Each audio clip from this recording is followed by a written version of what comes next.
Assalamualaikum warahmatullahi wabarakatuh. Perkenalkan, nama saya Nur Ulfika dari kelas Biologi B.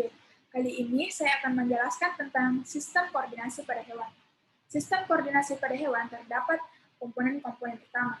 Tiga komponen utamanya yang diperlukan oleh organisme untuk bereaksi terhadap perubahan lingkungannya, yaitu pertama, reseptor. Reseptor merupakan suatu struktur yang mampu mendeteksi rangsangan tertentu yang berasal dari luar ataupun dari dalam tubuh makhluk hidup itu sendiri. Kedua yaitu sistem saraf. Sistem saraf terdiri dari sistem saraf pusat dan sistem saraf tepi. Sistem saraf berfungsi untuk menerima, mengelola, dan meneruskan rangsangan ke efektor. Selanjutnya yaitu efektor. Efektor merupakan struktur yang melaksanakan aksi sebagai jawaban terhadap impuls yang datang padanya. Kali ini saya akan menjelaskan 4 submateri. Materi pertama yaitu sistem koordinasi pada hewan, kedua yaitu sistem saraf pada hewan, dan ketiga sistem endokrin pada hewan, dan yang terakhir adalah sistem indera pada hewan.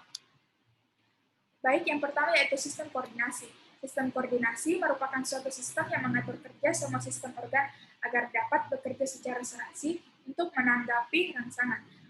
Dalam sistem koordinasi, ada 3 komponen yang harus dimiliki. Pertama yaitu reseptor, kedua penghantar impuls, dan ketiga efektor. Selanjutnya yaitu sistem koordinasi pada hewan. Sistem koordinasi pada hewan terbagi atas 3. Pertama yaitu indera, kedua saraf, dan ketiga endokrin.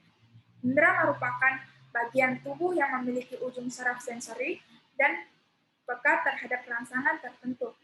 Selanjutnya yaitu saraf. Saraf adalah serat-serat yang menghubungkan organ-organ tubuh dengan sistem saraf pusat.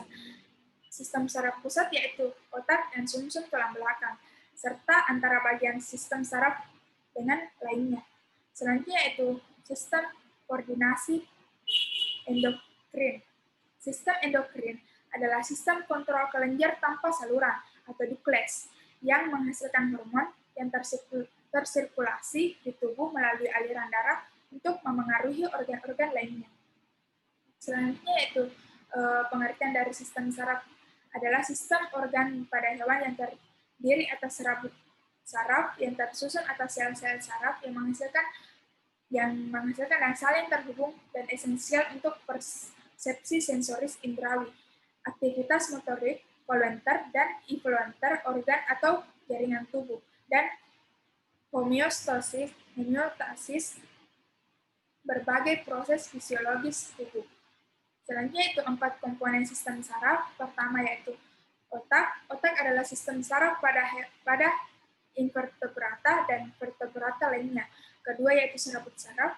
Serabut saraf merupakan serat-serat yang menghubungkan organ-organ tubuh dengan sistem saraf pusat. Ketiga yaitu plexus. Plexus merupakan anyaman atau jalinan antara struktur. Serta keempat yaitu ganglia. Ganglia merupakan sekelompok nukleus yang berada di otak. Selanjutnya yaitu sistem saraf pusat. Sistem saraf pusat yaitu otak, sistem saraf yang tersusun dari otak dan korda spinalis yang membentuk hubungan antara otak dan bagian tubuh lainnya. Untuk otak dilindungi oleh tengkorak dan sumsum tulang belakang dilindungi oleh ruas tulang belakang. Serta sistem saraf pusat tersebut dilindungi oleh selaput mandinia. Penjelasan tadi dapat dilihat gambarnya agar lebih jelas. Selanjutnya yaitu sistem saraf. Otak besar tersusun atas 2 lapis. Lapisan pertama yaitu luar atau korteks yang tipis dan berwarna abu-abu. Korteks berisi badan sel saraf dan berbagai macam pusat saraf. Permukaannya berlipat-lipat sehingga permukaannya lebih luas. Selanjutnya yaitu lapisan dalam berwarna putih dan banyak mengandung serabut saraf, yaitu dendrit dan neurit. Penjelasannya dapat dilihat pada gambar. Selanjutnya yaitu impuls saraf. Impuls saraf adalah arus listrik, yakni aliran ion yang berjalan sepanjang akson. Distribusi ion pada satu sisi membran diatur oleh 3 faktor. A. Difusi partikel akan menurunkan konsentrasi. B. Tarik-menarik partikel dengan muatan berlawanan dan penolakan partikel dengan muatan sejenis. C. Sifat membran itu sendiri. Membran akson kaya akan protein yang membentuk saluran bagi gerakan ion spesifik, terutama natrium dan kalium. Sifat penting protein ini bahwa perubahan bentuknya yang berakibat membuka dan menutupnya saluran ion. Jadi, saluran ini biasa disebut dengan pintu gerbang.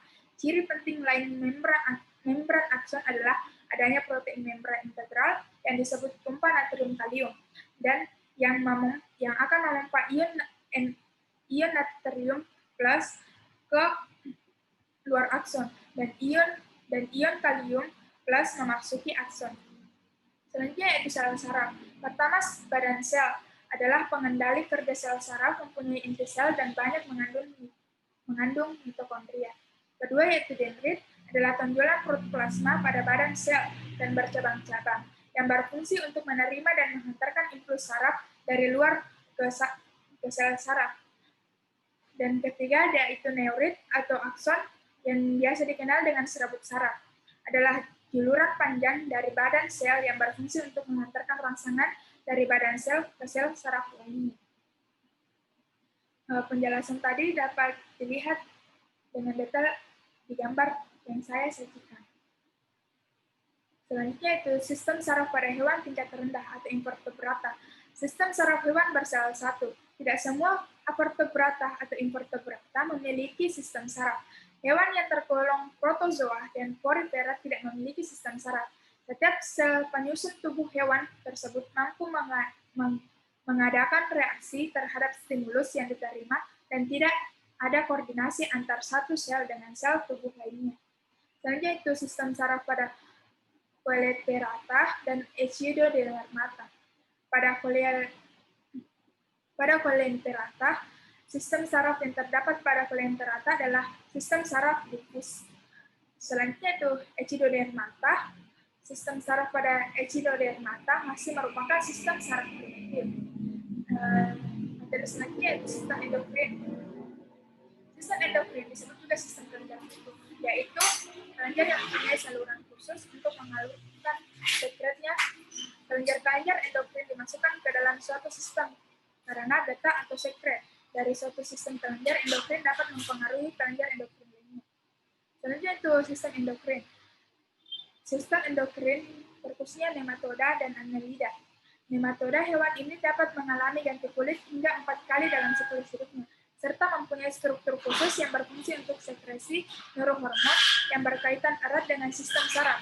Selanjutnya itu annelida.